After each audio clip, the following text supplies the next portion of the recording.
তখন আমার বয়স 18। গরমের ছুটিতে নারায়ণপুর নামের এক গ্রামে গেছি বেড়াতে, আমার একমাত্র মাসির বাড়িতে। আমার মাসির নাম রীতা দেবী। মাসির বয়স তখন 39। মেসো মিলিটারিতে চাকরি করে। বর্তমানে উনি কাশ্মীরে আছেন।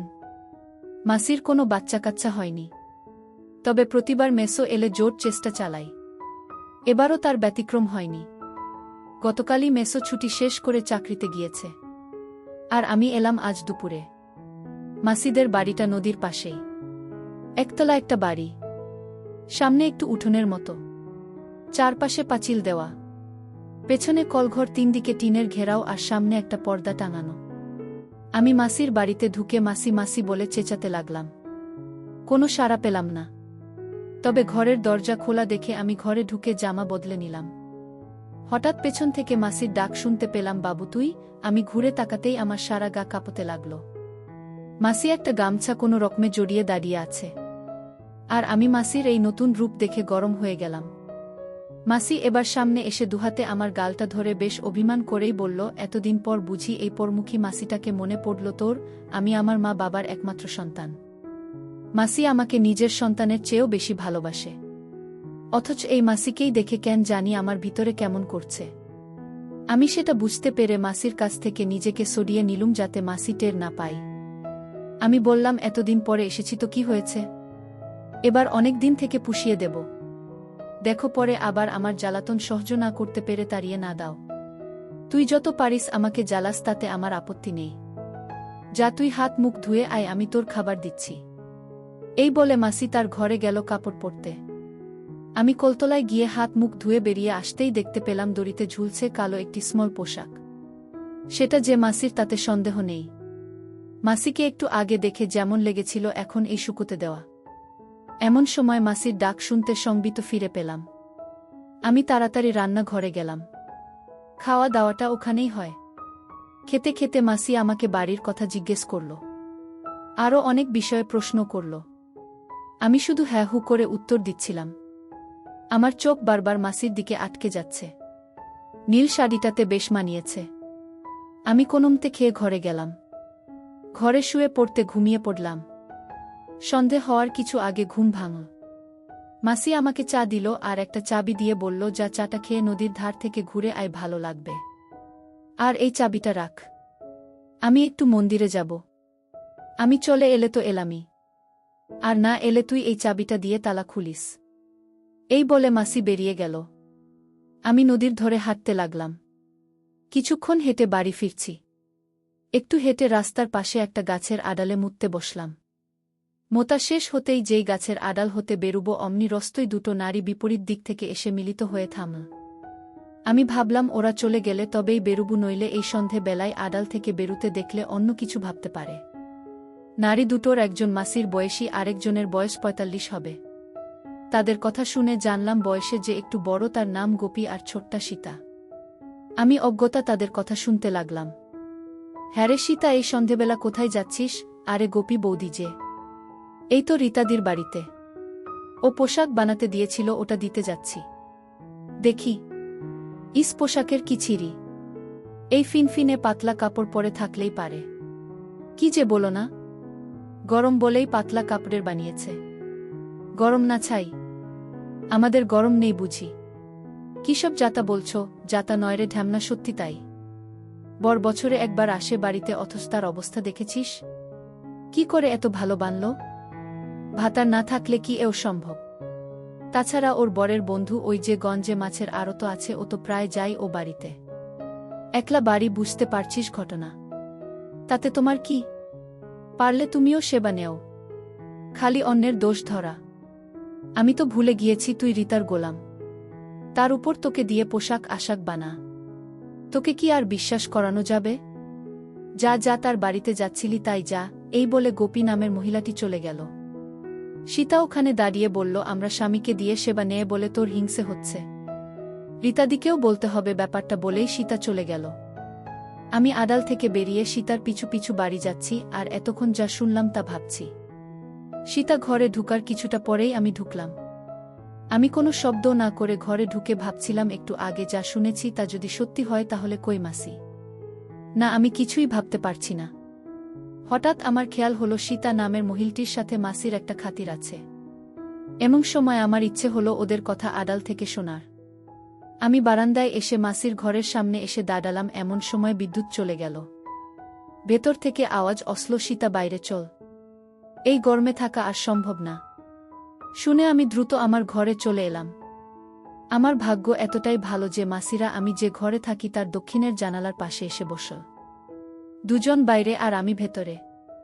তারা কথা বলতে লাগল। এবার অনেক গরম তাই না রে সীতা? হ্যাঁ গো দিদি, ইচ্ছে হচ্ছে কাপড় চোপড় নামিয়ে ফেলি, অসহ্য। তা খোলো না, কে বারণ করেছে? বাড়িতে তো আর কেউ নেই। ভালো কথা মনে করিয়েছিস, বাবুটা এখনো এলো না, কোথায় গেল? বাবু আবার কে? আমার দিদির ছেলে। আজই এসেছে, কখন বেরিয়েছে, এখনো এলো না যে। চিন্তা করো না, বোধহয় কারেন্ট নেই তাই বাইরে ঘুরছে। তারপর ও এতদিন বাদে এলো, সব ঠিকঠাক চেন না, কত বড় উচ্চ মাধ্যমিক দিয়েছে। দিদি এত বড় ছেলে হারাবে না। শোনো, আমি না বলা পর্যন্ত তুই অশোকদাকে এ বাড়িতে আসতে নিষেধ করবি। আজই ওকে এটা জানাবি। বাবু বাড়িতে। বুঝতেই পারছিস, জানাজানি হলে কেলেঙ্কারি হয়ে যাবে। তা না হয় বলবো, কিন্তু এভাবে আর কতদিন গো? পাড়ার মহিলাগুলো যেভাবে আমাদের বিশেষ করে তোমার পিছে লেগেছে, তাতে কদিন যে শাক দিয়ে মাছ থাকতে পারবো ভগবানই জানেন। আজ গোপীও খোঁচা মেরে কিছু কথা শুনিয়ে দিল। কিন্তু করবটা কি বল? তোরও তো তাও স্বামী সপ্তাহান্তে বাড়ি আসে, আর আমার? আমি কি করে থাকবো বল? একটা কথা বলি, রাগ করবে না তো? কি কথা? এটা শুধু একটা কথা নয়, সমাধানও।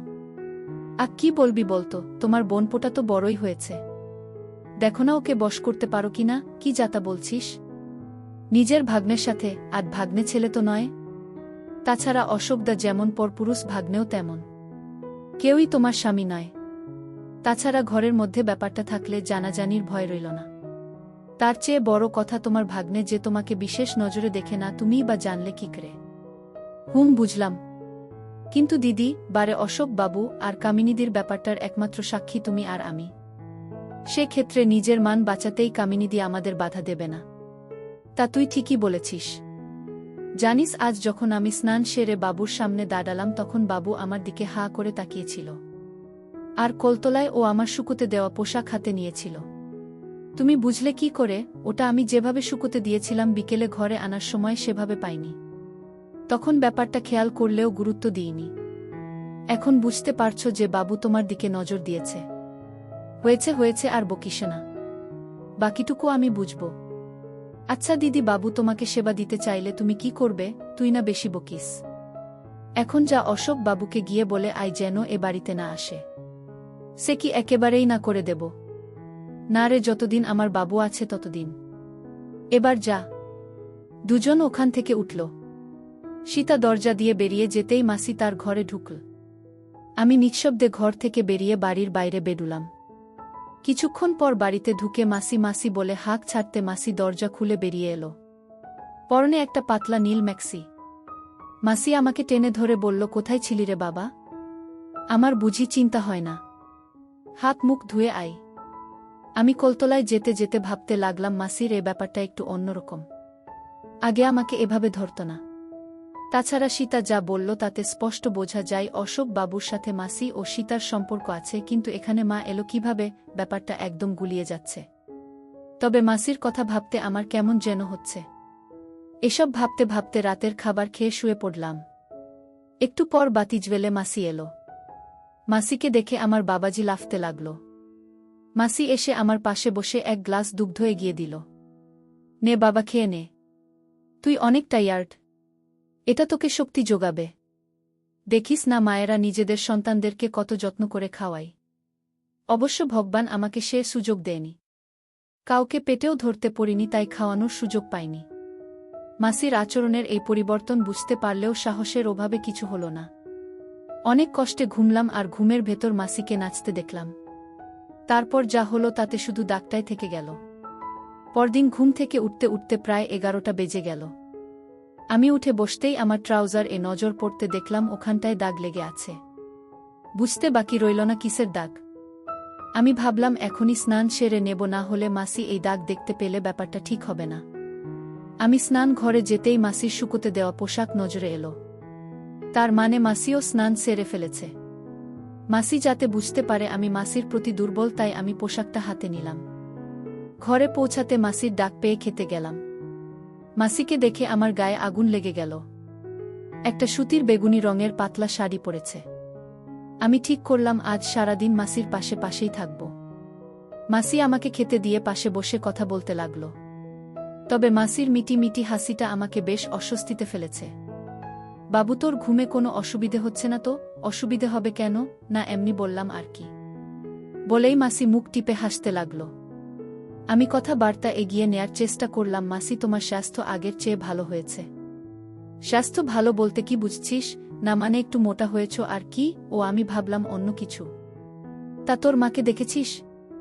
সেই তুলনায় আমি এমন কি আর মোটা? আর কোনো কথা খুঁজে না পেয়ে আমি চুপচাপ খেয়ে মাসির পাশে বসে রান্না করা দেখতে লাগলাম। মাসি চুলো ভাত ছড়িয়ে তরকারি কুটতে বসতেই হাঁটুর চাপে কমলাগুলো বেরিয়ে পড়তে চাইছে। আমার কাছে পুরো দৃশ্যটা কাল্পনিক মনে হলেও তা যে বাস্তব তা বুঝতে পারলাম নিচের টনটনানিতে। আমি মাসির কাছ থেকে উঠে চলে এলাম ধরা পড়ার আগেই। দুপুরে খেয়ে আমি আমার ঘরে একটু ঘুমুতে চেষ্টা করলাম। হঠাৎ মাসির ঘরের দরজা খোলার আওয়াজে আমি সজাগ হলাম। সীতা এসেছে। আমি উঠে মাসির ঘরের দরজায় কান পাততেই শুনলাম, ধ্যাত, ওকে দিয়ে কিছুই হবে না। তুই বলো না, আজ আমি যে পোশাক পরেছি তা দেখে কোনো পুরুষের কি ঠিক থাকার কথা? আহা দিদি, তুমি ওর উপর রাগ করছো কেন? মনে হয় তুমি ওর মাসি, তাই যদি কিছু মনে করো বা ওকে বকা দাও বা ওর মাকে বলে দাও, তাই ও এগুচ্ছে না। তাই আমি বলি কি তুমি ওকে? বাকি কথাগুলো ফিসফিসিয়ে বলাতে আমি কিছুই শুনতে পেলাম না। শুধু এটুকুই শুনলাম, মাসি বলছে তুই পরিস বটে। তাহলে এক কাজ কর, তোর বোনপোটাকে বলিস ওটা নিয়ে যেন 5টার দিকে চলে আসে। আমি বাবুকে নিয়ে তখনই বের হব। তাহলে আমি যাই। দেরি করলে আবার চিনুকে পাওয়া যাবে না। এই বলে সীতা চলে গেল। আমি বিছানায় শুয়ে পড়তে মাসি ঘরে এলো। আমার পাশে বসে মাথায় হাত বুলাতে বুলাতে বলল, বাবু, ঘুমিয়ে পড়েছিস? না মাসি। কেন, এখানে এসে শুধু কি বাড়িতে পড়ে থাকবি? চল আজ একটু বেরিয়ে আসি। কোথায়? তো পাশেই শহরে। একটু ডাক্তার দেখব, তারপর না হয় দুজন মিলে একটা মুভি দেখে বাড়ি ফিরব। ওকে, চলো। তাহলে তুই রেডি হয়ে নে। আমি রেডি হতে হতেই মাসি ও মাসি বলে একটা ছোকরা বাড়িতে ঢুকল। আমি তাকে কি চাই জিজ্ঞেস করতেই ও বলল, আজ্ঞে মাসি শহরে যাবে বলে অটো নিয়ে এসেছি। আপনি যান, আমরা আসছি। এটা বলতেই ছেলেটি চলে গেল। মাসি ঘর থেকে বেরুতে বেরুতে বলল, কে এসছে রে বাবু? অটোবলা। ও, চল আমরা বেরি। এই বলে মাসি দরজায় তালা দিয়ে বেরুতে লাগল। মাসিকে একদম চিনতে পারছি না। সকালেই যিনি দেখিয়ে বেড়ালেন, বিকেলে তা ঢেকে ঢুকে ফেললেন। কালোর উপর লাল ফ্লোরাল প্রিন্টের সিল্কের শাড়িতে পুরোটাই ঢাকা। অটোতে দুজন পাশাপাশি বসলেও মাসিকে অন্য কিছু ভাবতে পারছি না। অটোবালাটা দেখলাম মাসির সাথে বেশ পরিচিত, খুব আন্তরিক। ওদের কথা শুনতে শুনতে পুরো 1.5 ঘন্টা কেটে গেল। গ্রাম থেকে এই ছোট্ট শহরটাতে আসতে আসতে 6:30 বেজে গেছে। মাসি ভাড়া চুকিয়ে ওকে কিছু একটা বলতেই ও চলে গেল। ডাক্তারের চেম্বার থেকে বেডুলম 7:30। এবার আরেকটা অটোতে করে সিনেমা হলে গেলাম। মাসির জাগটা ভালো করে জানা, মেসোর সাথে নাকি প্রায় আসে। মাসি আমাকে নিয়ে যে মুভিটা দেখল তাই বেশ ভালোই। তবে মুভির মাঝখানে মাসি বাচ্চাঘরে গেল আর ফিরে এলো নায়িকার বেশে। আমি শুধু ভাবতে লাগলাম, মাসি হঠাৎ এই বেশ ধরল কেন? তাহলে আজ রাতেও কি কিছু হবে? মুভিটা শেষ হতেই আমরা বেরুলাম। তখন প্রায় রাত 10টা। মাসিকে যাওয়ার কথা বলতেই মাসি অবাক হয়ে বলল, পাগল হয়েছিস? এত রাতে কোনো অটোওয়ালা নিজের বউকে ফেলে এত দূরে যাবে? তাহলে আজ রাতটা এখানেই কাটাতে হবে রে। এখানে? কিন্তু কোথায়? আমার এক পরিচিত দিদির একটা লেডিস হোস্টেল আছে, ওখানেই থাকব। Ladies hostel? কিন্তু আমাকে এলাও করবে? কেন করবে না? আমি আছি তো। চল। আমরা একটা অটো নিয়ে প্রায় 20 মিনিটের মধ্যেই একটা গলির সামনে দাঁড়ালাম। ভাড়া মিটিয়ে মাসি গলি ধরে এগুতে লাগল। আমি মাসির পেছন পেছন যেতে লাগলাম। একটা গেটে 2টো লোক বসা ছিল। মাসি কি যেন বলল। তারপর তারা আমাদেরকে একটা ঘরের সামনে দিয়ে চলে গেল। আমাকে বাইরে দাঁড়া করিয়ে মাসি ভেতরে ঢুকল। ভেতরে আরও 2টো নারী ছিল। তারা যে মাসির পরিচিত তা বোঝা যাচ্ছে। একটু পরেই মাসি একটা মহিলাকে সাথে নিয়ে বেরিয়ে এলো। তারা দুজন সামনে আর আমি পেছন পেছন যেতে লাগলাম। পুরানো এই বাড়িটির দোতলার একদম উত্তরের ঘরের সামনে নিয়ে মহিলাটি মাসিকে চাবি দিয়ে চলে গেল। মাসি চাবি খুলে ভেতরে ঢুকল, আমিও তাই। বাতি জ্বালতেই বেশ ভালো লাগল। সাজানো একটা ঘর, বড় একটা খাট, লাগোয়া বাথরুম, একটা টেবিলও আছে। আমরা ঘরে ঢোকার একটু পরেই সেই মহিলাটি দুটো টাওয়েল আর একটা পরিষ্কার লুঙ্গি দিয়ে গেল। মাসি ওটা নিয়ে ওকে বলল ঘরে খাবার দিতে। আমি তো বেশ অবাক, এরা এত যত্ন আত্মি করছে, ব্যাপারটা কি? মাসিকে জিজ্ঞেস করতেই বলল এই হোস্টেল এর মালিক তার বেশ পরিচিত। আমরা ফ্রেশ হয়ে খেয়ে দিয়ে টিভি দেখতে লাগলাম। হঠাৎ এ পাশের ঘর থেকে কেমন যেন আওয়াজ আসতে লাগল। আমি মাসিকে সেটা জিজ্ঞেস করতেই মাসি হেসে বলল, ও কিছু না রে, তুই টিভি দেখায় মনোযোগ দে তো। আমার কেন যেন সন্দেহ হচ্ছিল। আমি ঘুমাবো বলে শুয়ে পড়তে মাসি বলল, কিরে ঘুমিয়ে পড়বি? রাত 12টা। না ঘুমিয়ে উপায় কি, গরমের দিনে এটা কি এমন রাত বলতো? এটা বলতে বলতেই শাড়িটা নামাতে লাগল। আচমকা মাসির এই কান দেখে আমার তো অবস্থা খারাপ। আমি মাসিকে হা করে দেখছিলাম। কিরে অমন করে কি দেখছিস? না কিছু না। আমাকে বলল, গা থেকে গেঞ্জিটা খোল, আরাম লাগবে। আমিও তাই করলাম। মাসি একটা বলিস খাটের সাথে দেশ দিয়ে আতশোয়া হল। আমাকে তাকিয়ে থাকতে দেখে বলল, আসলে অনেক গরম তো, আর তুই তো আমার ছেলের মাথায়, তাই সব। তোর খারাপ লাগছে না তো বাবু? আমি না বলতে মাসি নিচু হয়ে তাকিয়ে আছে। আমি একটু সাহস নিয়ে বললাম, মাসি কি দেখছ? এই দেখো না কত শখ করে এই সিল্কের ব্রাটা গত সপ্তাহে কিনলুম, মাত্র একদিন পরেছি, অথচ দেখ এখানটায় কিসের যেন দাগ লেগে আছে। এই যে এখানটাই দেখ। হঠাৎ মাসির গলার আওয়াজ পেলুম, একটা জিনিস কি জানিস বাবু, আমার এটাতে যেরকম দাগ ঠিক ওই রকম দাগ আজ সকালে তোকে ডাকতে গিয়ে তোর ট্রাউজারে দেখেছি। ব্যাপার কি বলতো বাবু? না মানে হ্যারে, তুই কি তোর আমার দাগ লাগাস নাকি? মাসি আসলে দাদা, আমি এখনই দিদিকে ফোন করে ওরগুলো চেক করতে বলছি। মাসি, এক কাজ করো না, আমাকে ক্ষমা করে দাও। ক্ষমা করব, তবে ঘুষ দিতে হবে। তুমি যা চাও তাই দেব। সত্যি? হ্যাঁ। আমাকে সেবা দিতে পারবি? মাসির এমন সরাসরি প্রশ্ন আশা করিনি। যত ইচ্ছে থাকুক না কেন, নিজ মাসিকে মুখের উপর বলাটা বেশ কঠিন। আমি কোনো মতে মাথা নাড়লাম। মাসি একটু রাগ দেখিয়ে বলল, লুকিয়ে লুকিয়ে দেখিস তাই না রে হারামি, তুমিই তো দেখিয়ে বেড়াতে। তাছাড়া তোমার আর সীতার কাহিনী আমি জেনে গেছি। আমি তোমাদের সব শুনেছি। তুমিই তো আমাকে দিয়ে, এতই যদি জানতি তবে এগোসনি কেন? আমি কি তোকে মারতাম না বকতাম? তোমারই যদি এত ইচ্ছে এখানে এলে কেন? বাড়িতে নিজে এগোনি কেন? এমন সময় বাইরে থেকে নারী কণ্ঠের আওয়াজ এলো, সেবা নিতে এসে ঝগড়া কিসের গো? বাড়িতে না করে তুমি এখানে আমাকে আনলে যে? আসলে এগুবার ছুতো আর একটু বেড়ানোর উদ্দেশ্যেই।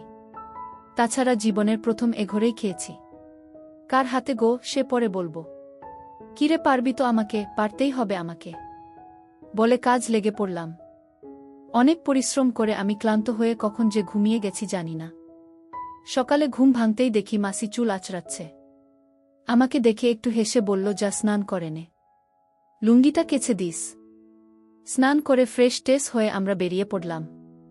সকালে বাইরে খেয়ে হালকা কেনাকাটা করে দুপুরে খেয়ে নিলুম। তার বাদেই বাড়ির দিকে রওনা হলাম। বাড়িতে পৌঁছলাম শেষ বিকেলে। সন্ধে বেলা সীতা বাড়িতে এলো।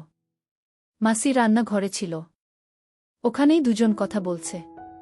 আমি জানালার পাশে দাঁড়িয়ে শুনছি। এখন আর ধরা পড়ার ভয় নেই, কারণ মাসি জেনে গেছে যে আমি তাদের আগের কথাগুলো শুনেছি। সীতা কৌতূহলী হয়ে বলল, কি গো দিদি, কিছু হয়েছে? কি আর হবে রে, না মানে বাবুর সাথে বাজে বকিস না তো। ওসব কিছুই হয়নি, আর হবেও না। তোর কথামত যদি এগুতাম তাহলে লজ্জায় পড়তাম। কি বলছো কিছুই হয়নি? এ কেমন ছেলে বাপু? অমন দেবীর পেট থেকে এ কেমন ছেলের জন্ম হল? কি আর করা, তোমার দুর্ভাগ্য। অশোক বাবুর ওখানে যাবে গো? কখনই না। ওক বলে দিস আমাকে ভুলে যেতে। এসব কি বলছো তুমি? হ্যাঁ, যা বলেছি তাই। কাল ডাক্তার বাবু বলেছে এবার আমার মা হবার সম্ভাবনা খুবই বেশি। আমি মা হতে পারলে আর কিছুই চাই না। কি বলছো? এই 39 বছর বয়সে তুমি মা হবে? ভগবান মুখ তুলে তাকালো তবে। কিন্তু সেবা না নিয়ে থাকতে পারবে, এ ব্যাপারে আর কথা নয়। যা বললাম তাই কর গে যা। মাতৃত্ব জিনিসটাই অন্যরকম, নারীদের বদলে দেয়। আচ্ছা আমি গেলাম, বলে সীতা বেরিয়ে গেল। এবার আমি মাসির কাছে গিয়ে পেছন থেকে ধরলাম। বললাম, সীতাকে মিথ্যে বললে যে? কি মিথ্যে বললাম? এই যে বললে আমাদের মধ্যে কিছু হয়নি, পাগল হয়েছিস তুই? ওটা বললেই ও সেবা নিতে চাইবে। আমি চাই না আমার নাগরকে কারো সাথে ভাগ করে খেতে। তুই শুধু আমার। আর অশোক বাবুর ব্যাপারটা, তোর কাছে অশোকের ওটা কিছুই না।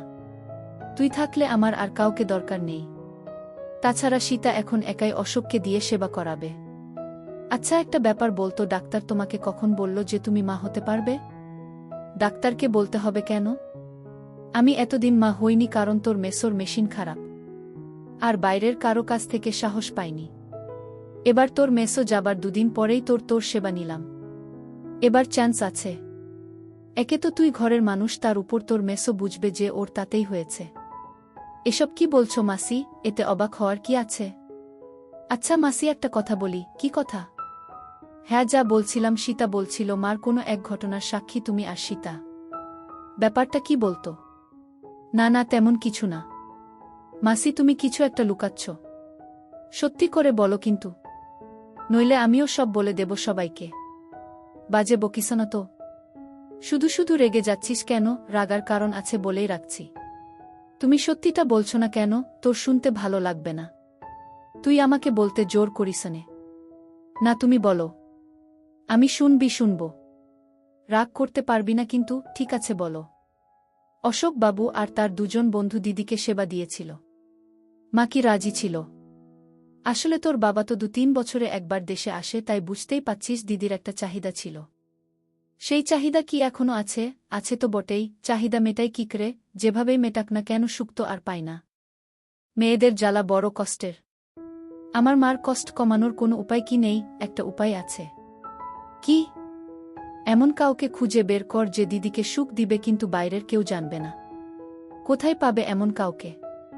তাছাড়া মার সাথে অন্য কাউকে আমি মানতে পারবো না।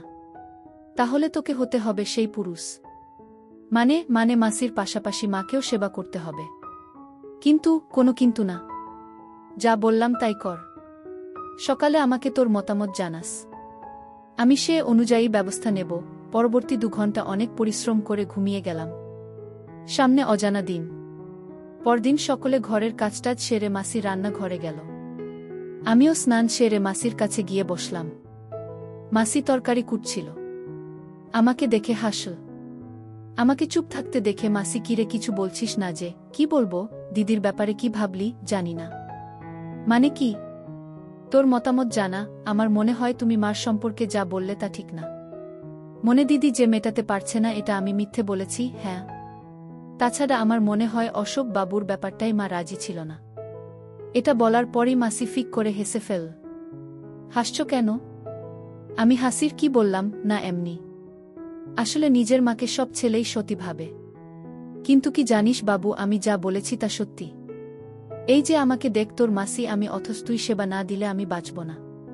তার মনে আমি একটা পাকা জিনিস, তাই না? তা তুমি যে একটা জিনিস, সেটা প্রমাণিত। তোর মা কিন্তু এই রীতার বোন।